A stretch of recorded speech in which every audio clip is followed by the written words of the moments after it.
What should I do with my Shell 401k when I leave Shell?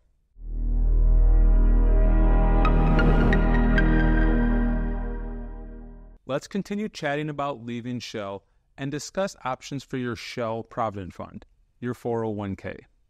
Now, let's start with some good news. Your contributions and Shell's contributions are always 100% vested in your Shell 401k.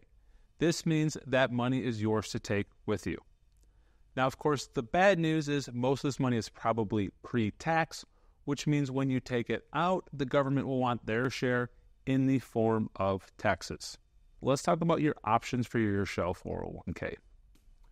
The default option is just to leave it where it is. When you leave Shell, if you don't do anything, your Shell Provident Fund will just stay at Fidelity and it will remain invested in your current investment choices. For many people, this is not a bad option and maybe the right choice. Shell has a low-cost plan and really good investment options. Now, by doing this, you also defer any taxes. So, let's talk about some other options. Of course, you can always cash out your 401k, but this is likely the most costly option. When you take money out of your 401k, you're going to be hit with taxes. When you take your entire balance out, that may move you to a higher tax bracket, meaning you're hit with even more taxes. And of course, depending on your age and unique situation, you may also be hit with a 10% penalty. So let's not do this and let's talk about some other options. Now, another option is to roll it into an IRA. If you Google what should I do with my 401k, this is what the internet will most likely tell you.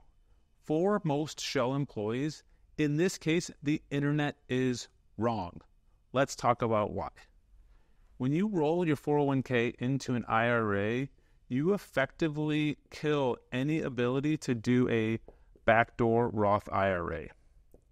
I did a video on the IRA aggregation rule, and I encourage you to watch that if you want to know more about this.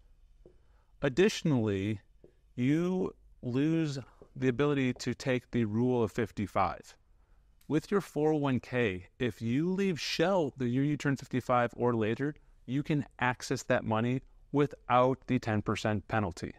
Now, this only applies to your 401k and does not apply to an IRA.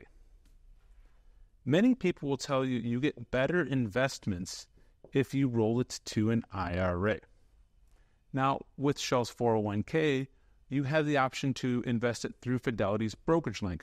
So, for the most cases, you can get the same investments that you'd invest in your IRA within your 401k.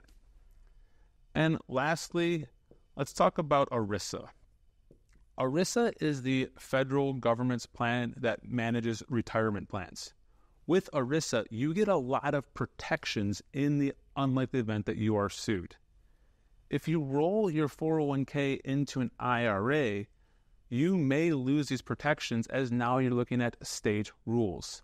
IRAs are not federally protected by ERISA. So, this is likely not the best option for most Shell employees. Of course, another option is rolling it into your new 401k. For this to be an option, you of course have to have a new job with a 401k. Now, for most people, leaving it as is or rolling it into a new 401k is your best option. Now, let's talk about some things to consider before you leave Shell with your 401k. You want to look at your current contributions and understand if it makes sense to max it out early. This will, of course, depend on whether or not you have a new role coming up and whether or not that new role has a match and a waiting period. Additionally, I encourage you to review if you have an after-tax balance within your 401k before you leave. There may be some additional items you can do during this time period to really help your tax situation. Now, I encourage you to review your unique situation with a trusted financial advisor because your 401k is likely 6 or 7 figures when you leave Shell. Also, I encourage you to continue to like these videos on social media and share them with your colleagues if you find them helpful.